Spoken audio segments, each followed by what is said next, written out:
हमारा स्वास्थ्य विभाग वैक्सीन के अभियान को इस कोविड के संकट में बहुत बेहतर ढंग से संचालित कर रहा है और पूरे देश भर में अगर हम देखें तो वैक्सीन के मामले में हिमाचल पूरे देश भर में जो है वो पहले स्थान पर है। 31% ऑफ द टोटल पॉपुलेशन का वैक्सीन हमने हिमाचल प्रदेश में अभी तक जो है वो करने में सफलता हासिल की है। स्वाभाविक रूप से सब लोग जो है बहुत मेहनत और लगन के साथ काम कर रहे हैं। अभी तक जो 45 प्लस का जो वैक्सीन का जो अभियान था, जिसमें 21,50,353 वैक्सीन की जो है हमारी डोजेज जो है अभी तक लग चुकी है। और दूसरा, आज मुझे इस बात की भी प्रसन्नता है कि जो आदरणीय प्रधानमंत्री जी ने तय किया कि देश के नौजवान 18 से 44 साल तक के उनको भी वैक्सीन के अंतर्गत कवर करना चाहिए, क्योंकि अभी जो देखा गया है पिछले कुछ अरसे जो वेव हमारी जो सेकंड वेव आई है, इसमें जो वायरस का इम्पैक्ट नई जनरेशन पर बहुत ज्यादा देखने को मिला है। बड़ी संख्या में नौजवान संक्रमित हुए, बच्चे भी संक्रमित हुए और बहुत संख्या में दुखद मृत्यु भी नौजवानों की हुई है। ऐसी सूरत में पार्टी ने, हमारे केंद्र के नेतृत्व ने यह तय किया कि इस अभियान को हमको आगे बढ़ाना चाहिए और नई जनरेशन जो संक्रमण के इसमें आ रही है, तो उनको बचाने के लिए इस संक्रमण से हमको प्रयत्न करना चाहिए, प्रयास करना चाहिए। उस दृष्टि से एक निर्णय जो किया है, उसके लिए मुझे आज प्रसन्नता है कि हिमाचल प्रदेश में भी आज 18 से 44 साल की आयु के सभी नौजवानों के लिए फेज्ड मैनर में जो हमने प्लान किया है, उसमें वैक्सीन की शुरुआत आज यहाँ से शुरू की है। और उसमें 17 तारीख आज, 17 के बाद 20 और उसके बाद 24 और उसके बाद 27 और उसके बाद 31 तारीख तक जो है इस महीने की जो है ये हमने ये सेशन जो है इसके वैक्सीन के प्लान किए हैं। और मुझे ये बताते हुए भी प्रसन्नता है कि हर एक दिन में जो है वो ये जो हम डेट्स मैंने बताई, 213 टोटल जो है हमारी वैक्सीन की जो साइट्स रहेंगी पूरे प्रदेश भर में, और जिसमें एक साइट पर 100 वैक्सीन जो है वो एक दिन में करेंगे। इस प्रकार से इस अभियान को आगे चलाएंगे। अभी तक हमको हिमाचल प्रदेश को वैक्सीन की जो डोजेज जो उपलब्ध हुई है,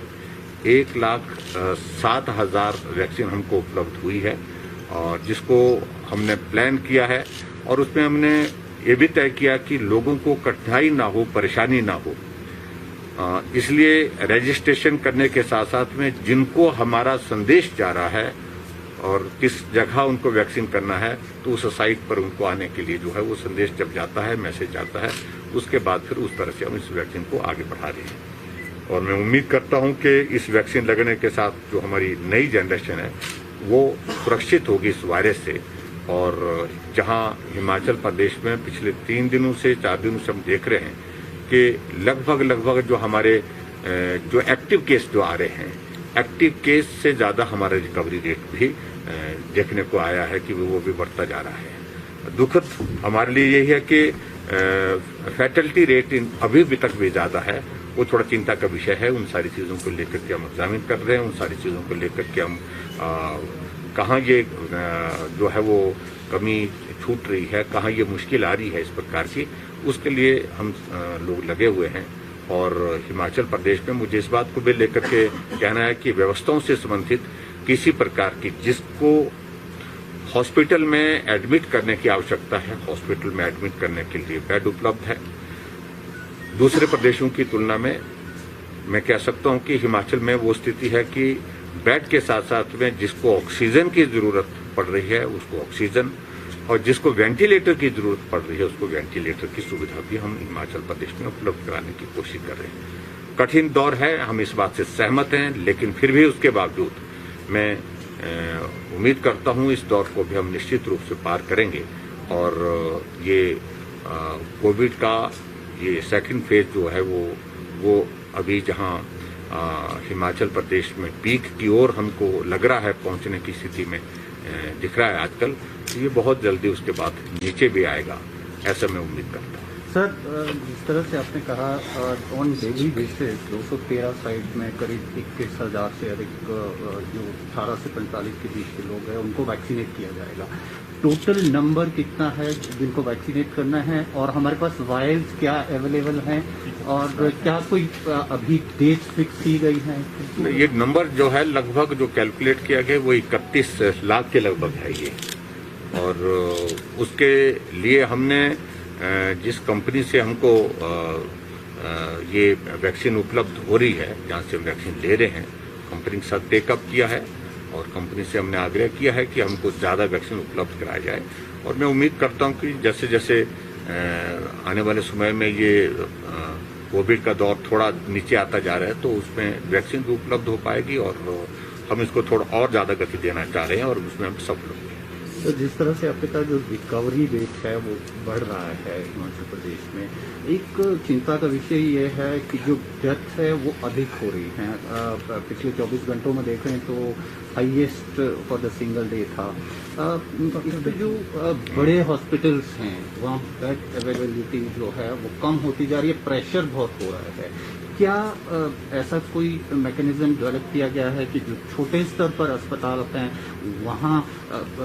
और इस तरह की फैसिलिटीज उपलब्ध करवाई जाए जो क्रिटिकल पेशेंट को ट्रीट करे? क्योंकि जितने भी बड़े अस्पताल प्रदेश में हैं, अगर वहाँ कोई पेशेंट जा रहा है तो अब उनको डिनायल मिल रहा है, एडमिशन नहीं हो पा रहा है। सर, इसी में सप्लीमेंट कर रहा हूँ, क्या प्राइवेट इंस्टीट्यूशन जो हिमाचल प्रदेश में प्राइवेट हॉस्पिटल्स है उनकी सेवाएं भी इस काम में ली जाएगी क्या? देखो, एक तो मैं ये जरूर कहना चाहूंगा कि अभी तक ऐसी स्थिति नहीं है कि हॉस्पिटल में कोई पेशेंट आ रहा है उसको डिनाइल एडमिशन के लिए हो रहा है, लेकिन इतना जरूर है कि हमारी कैपेसिटी जो है बिल्कुल लगभग फुल होने के करीब जो है वो पहुंची है। हम एक्सपेंशन कर रहे हैं, तो एकदम अपग्रेड कर रहे हैं, बेड कैपेसिटी को भी अपग्रेड कर रहे हैं। बेड कैपेसिटी को अपग्रेड करने के साथ साथ में जो प्राइवेट सेक्टर में हॉस्पिटल्स हैं वहां पर भी कोविड की ट्रीटमेंट के लिए अब सुविधाएं हम ले रहे हैं। उसके लिए बहुत सारे हमने हॉस्पिटल्स हमने वो ले लिए हैं, वो जो काम कर रहे हैं। और मैं उम्मीद करता हूं कि बहुत जल्दी, जैसे अब कांगड़ा में परौर में एक फैसिलिटी हम जो बनाने जा रहे हैं जो लगभग तैयार है, उसमें 200-250 बेड की कैपेसिटी की वो बनेगी। फर्स्ट फेज में हमने कहा कि 50 बेड के साथ उसको ऑपरेशनल करने की जरूरत लगती है तो उसको तुरंत करना चाहिए, उसको भी उस तरह से कर रहे हैं। और कांगड़ा में हम इस बात को भी देख रहे हैं कि नंबर जो है वो हमारा एक्टिव केस का भी ज्यादा आ रहा है और एक्टिव केस के साथ साथ में डेथ भी बहुत ज्यादा है। इसलिए वहाँ फोकस होकर के हम प्लान कर रहे हैं और फोकस होकर के वहाँ पर वेंटिलेटर भी हम और उपलब्ध कराने के लिए हमने कदम उठाए हैं। मुझे लगता है कि 20-25 वेंटिलेटर विद इन 2 डेज हम जो है वहाँ पर दो दिन के अंदर वहाँ पर पहुंचा करके लोगों को बेहतर स्वास्थ्य की सुविधा देने की इस कोविड के संकट में कोशिश करके सफल होंगे। जहां तक प्राइवेट सेक्टर की बात है, प्राइवेट सेक्टर में तो ऑलरेडी हमने इसमें नोटिफाई कर दिए हैं, बहुत सारे हॉस्पिटल उसमें अपना योगदान दे रहे हैं, लेकिन नंबर काफी ज्यादा आया है। और जो डेथ का कारण है, प्रमुख रूप से ज्यादा कारण उसमें यह है कि हॉस्पिटल में उनका पहुंचना देरी से पहुंचना, ये एक चिंता का विषय है। जब ऑक्सीजन सैचुरेशन 50 पर आ जाती है, 60 से नीचे आ जाती है, 40 पर आ रही है, उस सूरत में वो होम आइसोलेशन से हॉस्पिटल पहुंच रहे हैं, तो उस सूरत में थोड़ी कठिनाई जरूर हो रही है। और अब हम इस बात के लिए कह रहे हैं कि थोड़ी भी परेशानी होती है, थोड़ी भी सांस लेने में या थोड़ी भी तबीयत ज्यादा खराब होती है, तो मेहरबानी करके होम आइसोलेशन से निकल करके सीधा हॉस्पिटल जाएं, ताकि वहां पर आपके लिए जो स्वास्थ्य की ठीक प्रकार से व्यवस्था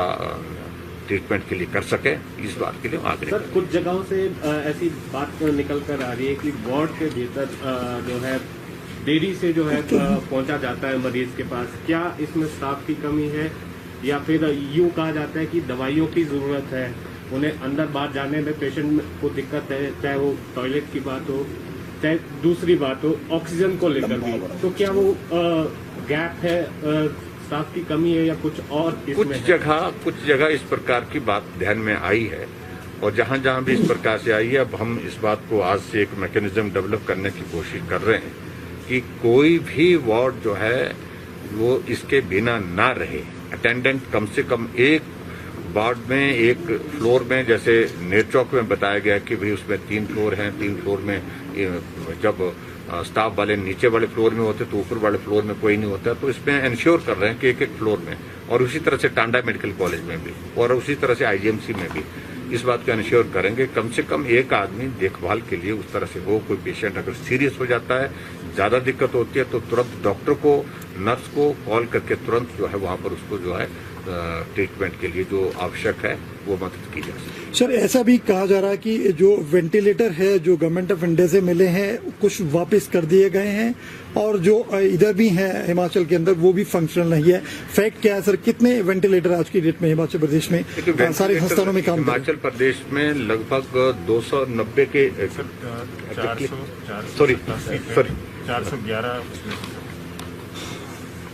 489 जी सर, कितने वेंटिलेटर्स अभी तक फंक्शनल है और कितने वापस गए हैं? जी, मैं इसमें थोड़ा सा करेक्ट करना चाह रहा हूँ। ये हमारे पास वेंटिलेटर इस वक्त हिमाचल प्रदेश में 489, मुझे 490 बोल रहा था, वो 200 छूट गए मुझसे। लेकिन मैं इस बात को बड़ा स्पष्ट कर रहा हूँ कि वेंटिलेटर्स की कमी एज सच नहीं है। वेंटिलेटर पर जिस पेशेंट को ले जाने की जरूरत है उनके लिए वेंटिलेटर्स उपलब्ध हैं। लेकिन फिर भी हम इस बात को लेकर के, जैसे मैंने पहले स्पष्ट किया कि कांगड़ा जिला में नंबर ज्यादा होने की वजह से और वहां फैटलिटी भी काफी ज्यादा मात्रा में हुई है और अभी भी हो रही है, उस सूरत में वहां ज्यादा फोकस होकर के हमको काम करने के लिए हमने तय किया कि कुछ वेंटिलेटर जो जहां काम पे नहीं आ रहे हैं उनको वहां शिफ्ट करके जो है वहां उपयोग में लाए जा सके ताकि लोगों की जान बचाई। सर, क्या वेंटिलेटर की कमी हिमाचल प्रदेश में है सर? वेंटिलेटर को रन करने के लिए उसको हम कितना मीट कर पाए हैं अभी तक? काफी हम उसके करीब, जितनी जितनी रिक्वायरमेंट है उसके काफी हम करीब पहुंच गए हैं। पहले शुरू में दिक्कत आई, उसके बाद डॉक्टर्स की ट्रेनिंग, डॉक्टर के साथ साथ में हमने जो दूसरा पैरामेडिकल स्टाफ वालों को उनकी उसकी ट्रेनिंग दी गई है, और अब इसमें कोई भी ज्यादा कठिनाई नहीं है, दिक्कत नहीं है, क्योंकि वेंटिलेटर को ऑपरेट करने के लिए ट्रेन स्टाफ की जो जरूरत है उसको हम अपनी ही जिस जो कैपेसिटी हमारे पास है उसके ही माध्यम से उसको पूरा कर रहे हैं, क्योंकि उनको ट्रेनिंग दे करके उसके लिए तैयार किया गया। सर, कोविन पोर्टल को लेकर ये कहा जा रहा है कि टाइमिंग सही से कुछ लोगों को पता नहीं चल पा रही है कि कब वो खुलेगा पोर्टल और कितने समय के लिए खुलेगा। क्या यह इंश्योर किया जाएगा कि लोगों को बताया जाएगा कि जैसे 2 दिन पहले है तो कब टाइमिंग बताई जाएगी कि आपने जो अपना रजिस्ट्रेशन करवाना है? ये वैक्सीन वाला जी, वैक्सीन को लेकर, कोविन पोर्टल को लेकर दिक्कत जो आ रही है जो 18 से 44 वाला है, 18 से 44 एडवांस नोटिस होता है, ऑनगोइंग प्रोसेस। रजिस्ट्रेशन कंटिन्यू करते हुए रजिस्ट्रेशन का प्रोसेस जो है कंटिन्यू चलता रहेगा, और जब जब इसको खोलने को लेकर के इसको और ज्यादा पब्लिक डोमेन में लोगों को जानकारी की दृष्टि से अगर उसको बढ़ाने की आवश्यकता होगी तो निश्चित रूप से उसको बढ़ाएंगे ताकि लोगों को जानकारी मिले किस वक्त हमारा पोर्टल खुलेगा और कब तक खुलेगा। Thank you very much.